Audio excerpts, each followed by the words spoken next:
ఓం శ్రీ సాయిరామ్. మాది సత్తుపల్లి సమితి. నా పేరు తిమ్మిడి రత్తయ్య. మేము ఫస్ట్ స్వామి 1998లో నేను అంతా అప్పులైపోయి ఇబ్బంది పడుతూ రామనాథం ప్రసాద్ గారి ద్వారా మా ఇంటికి వచ్చారు. ఆయన సనాతన సారథి తెప్పించుకుంటూ సనాతన సారథి చదువుతూ మంచి ఇదిగా ఉంటే ఈ ఫోటో తీసుకెళ్ళి మీ ఇంట్లో పెట్టుకొని ఈ బాధలన్నీ పోతాయి అని చెప్పారు నాకు ఆ షాప్కి వెళ్తే. అప్పుడు నేను స్వామిని నమ్మల. అదేంటి మనిషి భగవంతుడు ఎట్ట అవుతారు, నేను తీసుకెళ్ళను, నాకు వద్దని మా ఇద్దరికి ఉదయం 10 కాడ నుంచి సాయంత్రం 5 వరకు తర్జన భర్జన. ఆయన తీసుకెళ్ళమంటాడు, నేను వద్దు అంటున్నా. అప్పుడు ఇక సరే బావగారు చెప్పారు కదా, చూద్దాం ఒకసారి తీసుకెళ్ళి బాధల్లో ఉన్నాం అని స్వామిని తీసుకొని ఫోటో తీసుకెళ్ళి ఫ్రేమ్ కట్టించి ఇంట్లో పెట్టాం. ఇల్లు అంటే చిన్న పూరి గుడిసె. బాగా స్వామిని అట్లా పెట్టాక నైటు రోజు అసలు నిద్ర పట్టేది కాదు నాకు, ఈ ఆలోచనల వల్ల టెన్షన్ వల్ల. ఆ రోజు బాగా మంచిగా నిద్రపోయాను. స్వామి నాకు చేపట్టుకొని తెల్లవార్లు కల్లో పుట్టపర్తి మొత్తం తిప్పి చూపించారు. అంటే అప్పుడు నాకు పుట్టపర్తి ఎట్లుంటుందో తెలియదు, కానీ స్వామి మొత్తం చూపించారు. తెల్లవార్లు కల్లో ఉన్నారు. అదేంటి, ఓహో ఫోటో పెట్టాము కాబట్టి కళ వచ్చి ఉంటుందిలే, ఇదేముందిలే అనుకొని నేను రోజుట్లాగానే లెగిసి మా ఫ్రెండ్ వాళ్ళ ఇంటికి వెళ్ళా. గవర్నమెంట్ హాస్పిటల్స్ అవి కట్టేస్తారు, అజయ్ గారు అద్దెకుంటుండే అందులో. ఆయన అంట కదా, ఇట్లా తిరగకపోతే ఒక కాంట్రాక్ట్ పని చేసుకోవచ్చు కదా అత్తయ్య అండు. అదేంటి సార్, నాకు బియ్యానికి డబ్బులు లేవు, చాలా ఇబ్బంది పడుతుంటే కాంట్రాక్ట్ పని అంటారేంటి సార్ అంటే, అతను ఏముంది బాబు, నువ్వు డబ్బులు ఉన్న వాళ్ళు కలుపుకో, నీకు 3 సార్లు బిల్లులు చేస్తా, ఒక 30-40 వేలు నీకు మిగులుతూ ఏదైనా వ్యాపారం చేసుకుంది కానీ అని చెప్పారు. చూడండి, స్వామి వచ్చిన ఒక్క రోజులోనే అంత మార్పు. అది స్వామి మహానుభావుడు. నాకు అసలు అర్థం కాల. అదేంటి, అప్పటికప్పుడే 4-5 రోజుల్లో వేరే ఒక అతన్ని అడిగితే వస్తానన్నారు. అందరం కలిసి 4 రోజుల్లో కాంట్రాక్ట్ వర్క్కి వెళ్ళాం. 4 రోజులు కాంట్రాక్ట్ వర్క్ చేసి వస్తే నాకు 30,000 వచ్చినాయి. 30,000 వచ్చాక ఇక నా దినచర్య ఏంటంటే డైలీ స్వామికి దండం పెట్టుకోవటం. ఇక ఈ 30,000 తీసుకొచ్చి అప్పటికి 1,00,000 బాకీ ఉన్న జనాలకి ఇవ్వాల్సినవి, ఆ 30,000 జనానికి కట్టేసి డైలీ జాయిడ్ ముక్కలు 2,500తో జాయిడ్ ముక్కలు వేసుకొని వ్యాపారం స్టార్ట్ చేశా. ఇక స్వామికి దండం పెట్టుకోవడం, ఇక అంతే, మన ఏం లేదు. ఇక మేము సమితికి వెళ్ళటం కానీ ఏం తెలియదు మాకు అసలు. స్వామి కూడా మాకు ఎందుకనో వెళ్ళమని బుద్ధి పుట్టించలేదు. సరే ఇక లైన్కి వెళ్తున్నా వస్తున్నా, రోజు మంచిగా ఉంది. ఇక వ్యాపారం కూడా స్వామి నాకు దినదిన అభివృద్ధి. 30 తీర్చాక 70 బాకీ ఉంది. ఆ 70,000 కూడా వ్యాపారం మీద తీర్చేసా స్వామి దయ వల్ల. అయిపోయిన తర్వాత స్వామి ఇక మళ్ళా వ్యాపారాన్ని కొద్ది బ్రేక్ చేశారు. ఏంటి స్వామి బ్రేక్ చేశారని మళ్ళీ స్వామి ప్రేయర్ చేసుకొని లంగాలు క్లాతులు తెచ్చి కుట్టమ్మటం అవన్నీ స్టార్ట్ చేశా. బాకీ తీరిపోయింది. తీరిపోయిన తర్వాత స్వామి ఒక స్థలం కొని పెట్టారు మాతోటి. స్థలం కొనుక్కున్నాం. స్థలం కొనుక్కున్న తర్వాత అందులో స్వామి నాకు కల్లోకి వచ్చి చెప్పారు, బంగారు ఇదే నువ్వు తీసుకుంటావు అని చెప్పారు. ఆ దగ్గర ఉన్న ఇల్లు, కట్టిన ఇల్లు ఉంటే అది కూడా తీసుకున్నాం. ఆ ఇంట్లో స్వామి మా చిన్న బాబుకి డైరెక్ట్గా వచ్చి మంచం పక్కన కూర్చొని స్వామి మాట్లాడి వెళ్ళటం కూడా జరిగింది ఆ ఇంట్లో. ఇప్పటికే ఆ ఇల్లు మాకుంది. పుట్టపర్తి 98లో స్వామి మా ఇంటికి వచ్చారు. మేము స్వామి భజనలు చేసుకోవటం. మన గురువారం వస్తే భక్తి టీవీలో స్వామి భజనలు వచ్చేవి ఇదివరకు.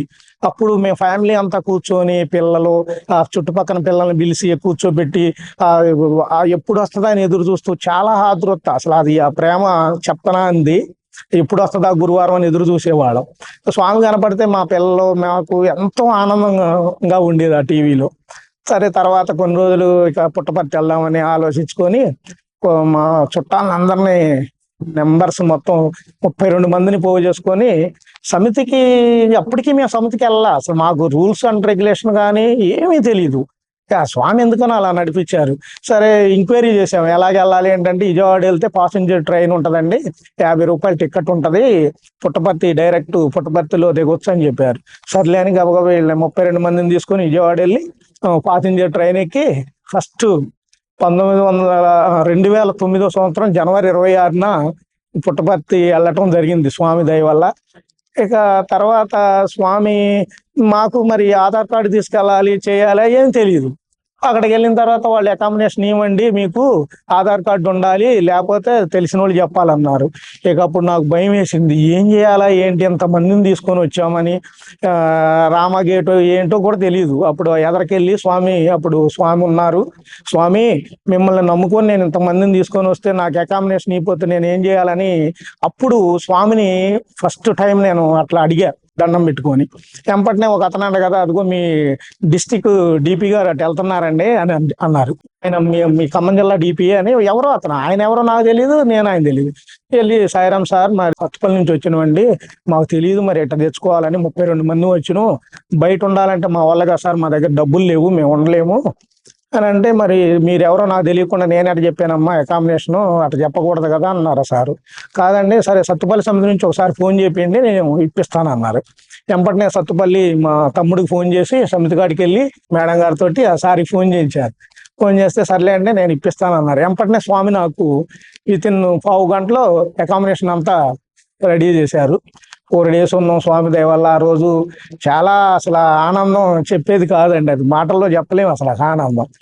తర్వాత వచ్చిన తర్వాత ఫిబ్రవరి, మళ్ళా జనవరిలో అయిపోయింది. మార్చిలో మన ఖమ్మం జిల్లా పత్తి యాత్ర ఉంటే ఆ పత్తి యాత్రకి మళ్ళా మా ఫ్యామిలీ మొత్తం, పిల్లలు రాలేదు, పెద్దోళ్ళ మట్టికి పత్తి యాత్రకు వచ్చాం. అది 85 బర్త్డే స్వామిది.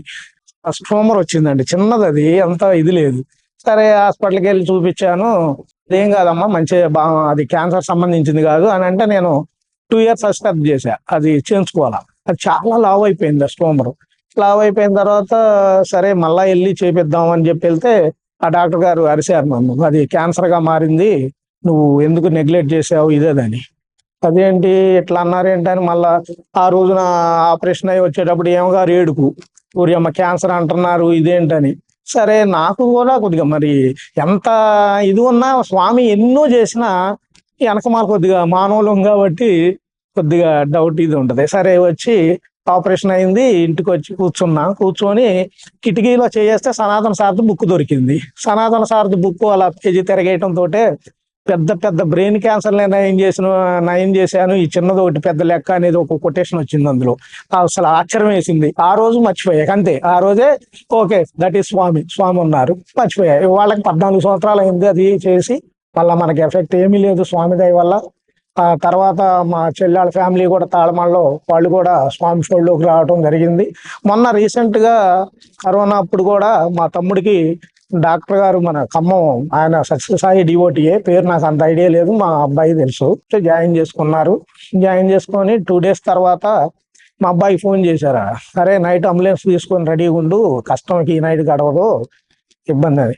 ఇక ఆ రోజు మొత్తం మేము స్వామి దగ్గర ఫ్రైర్ చేయటం, మా చెల్లి స్వామిని అడగటం ఇదంతా చేశాక ఆ రోజు నైట్ స్వామి ఎప్పుడైతే పొద్దున్నే అంబులెన్స్ తీసుకొని వెళ్ళని చెప్పారు డాక్టర్ గారు, ఆ నైటే స్వామి సగం క్యూర్ చేసాం బంగారు, నీకు ఇబ్బంది లేదని నా కల్లోకి వచ్చి చెప్పారు.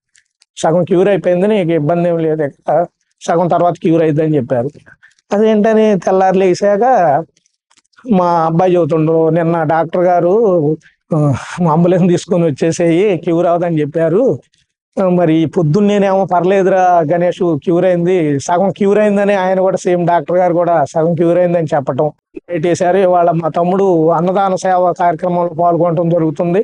ప్రతి శనివారం భోజనాలు ఇచ్చి రావటం, సమితి దగ్గర ఏదన్నా చిన్న కార్యక్రమాలు ఏమైనా ఉంటే రావటం చేయటం, ఏదో ఒక సమితికే వచ్చేవాడు కాదు, అలాంటిది వాళ్ళు రావటం కూడా జరుగుతుంది.